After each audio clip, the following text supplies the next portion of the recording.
So, as I mentioned earlier in the show, this is on LinkedIn. I've seen it in several other places. One of the most sought after qualities for recruiters and hiring managers is adaptability. And the reason that is the case is because obviously adaptability has been put under a microscope during COVID when you had this global shutdown of the economy, and it really forced leaders into some really unique situations that maybe they'd never faced before. And then it affected followers as well. And so when you put leaders in a really tough situation, they're looking for adaptability because they're having to adapt.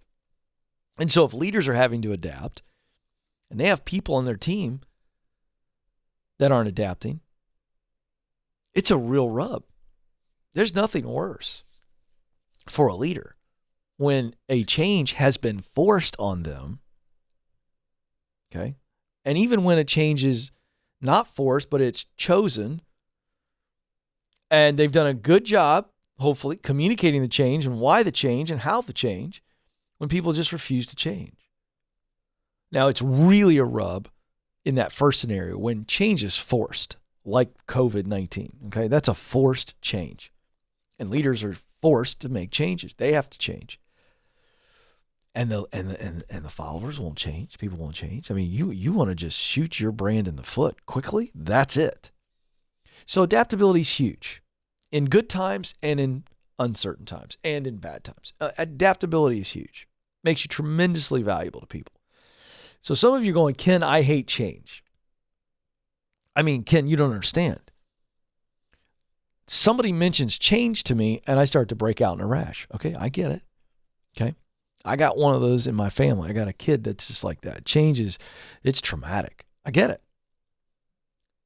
On some level, we all resist change. Some of us more open to change than others. Some of us really crave it and love it. Okay, I get it.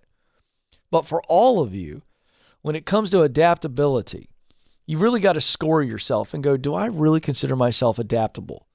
And this is really about mindset and emotion. How do you view having to change? And then how do you actually react to it? How do I view it? How do I react to it? This is how you kind of grade yourself on adaptability.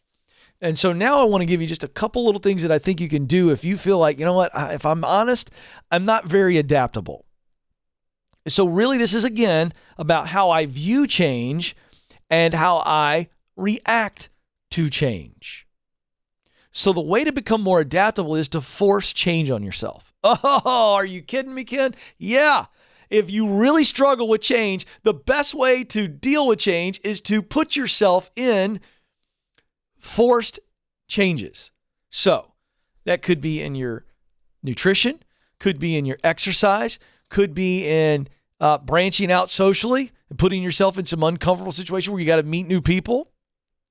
Could be changing some of your buying habits. But find an area in your life where you're in a real comfort zone. That's what I'm looking for.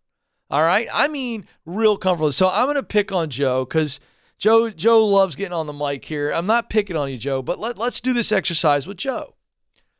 First of all, Joe, how would you grade yourself on being adaptable? The way you view change is what? What would you say your view of change is? C+. C+. I love your honesty. Okay, now let's look at the emotional reaction. So how do you this is how you view it, but then how do you react to it? D-. D-. Okay, this is great. So this is great. Joe, you're so great. I love that you're doing this. I did not prepare Joe for this. Nope. So the poor guy is just getting this, which, by the way, is how I prefer it. I don't want you to have time to think about it. All right. Now, here's what I want you to do.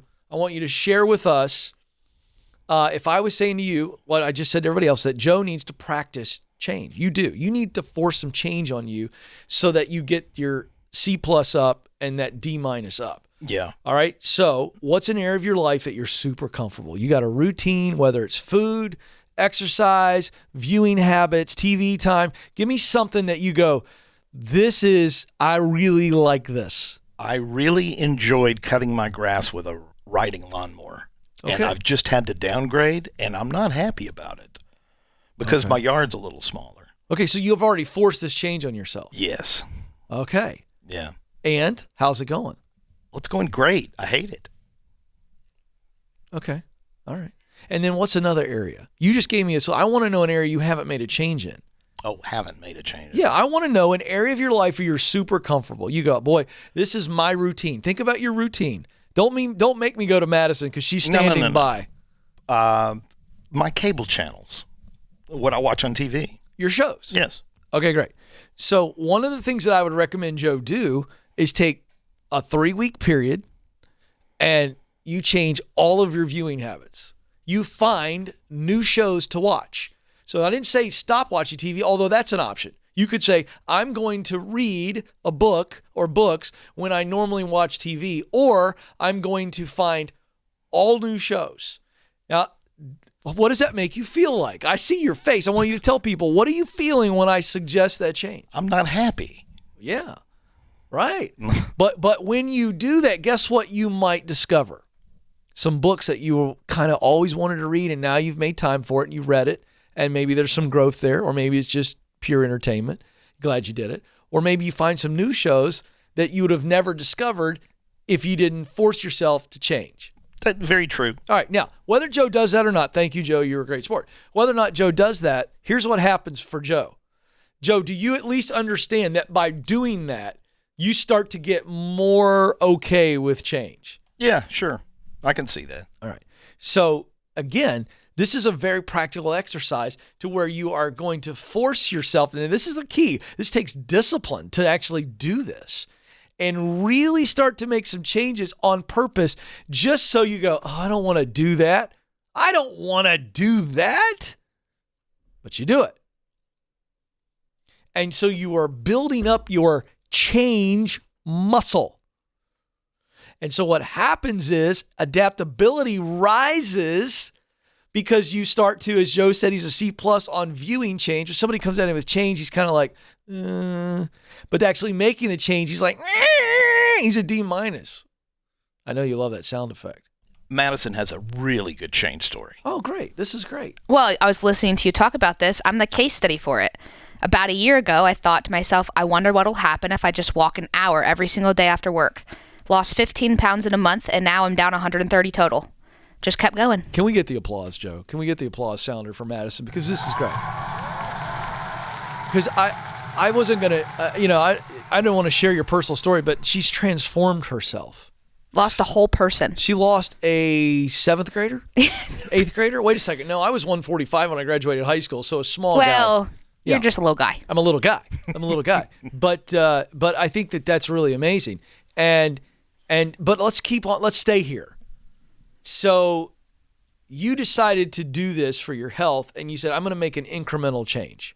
Yeah. I had a wedding coming up and thought, don't feel my best. I'm just going to walk, not do anything crazy, not jumping in the deep end. Okay. Hour every single day. How long did it take before you began to go, I'm okay with this hour every day? About 2 weeks. Yeah. Because you want to go home and watch Netflix. Yeah, you do. You want to, or do what you normally did at that time of day. Yeah. And I've never even asked you this. What have been some of the positive benefits for you emotionally? Because I know physically, we all know when you lose 100 pounds or 50 pounds or 30 pounds, it's a massive deal. It's so much better for you. But what has been the emotional wins for you because of you losing that much weight? Well, for starters, there's a sense of accomplishment that just gives you confidence in all areas of your life. Yeah. And the biggest thing is I've learned to say self-discipline. So saying no to myself, being able to say, hey, no, do this instead. It sucks right now, but in the long run, it's going to be great. Yeah. And it's going to pay off. And you'll never know what's going to happen until you try something. Yeah. And you've got to try it for 3 weeks to a month, like you said. Yeah, you do. And then you adapt. Yeah, there's no question. What would you have graded yourself prior to losing all that weight? Just like I asked Joe and what I told the audience to do. So we'll walk you through it. So your view, when someone would present change, how would you view change prior to this? Well, I still am not great at it. Okay, so but I would say I was definitely, prior to that, I was like an F. Like if you had said, hey, why don't you go walk for an hour? I'd be like, no. I'd rebel against you. I'd be like, no, heck no. But you're more open to change now. Right. I understand that it's a necessary evil now. Yeah. But Yeah. I am a bit like Joe too, where if the rug feels like it's pulled out from underneath me, but I know and we all now, after having to go through that big change, that sometimes it's just necessary. Yeah, and so we all are. So great stuff from Joe and Madison. Golly, Nathan, that was really fun. I really enjoyed that. I hope you all enjoyed that because it's really, really good. It's their personal stories around change and adaptability. So here's the point. They put a bow on it for us. I don't need to add anything else out there. But I'm telling you that embracing change makes you more adaptable.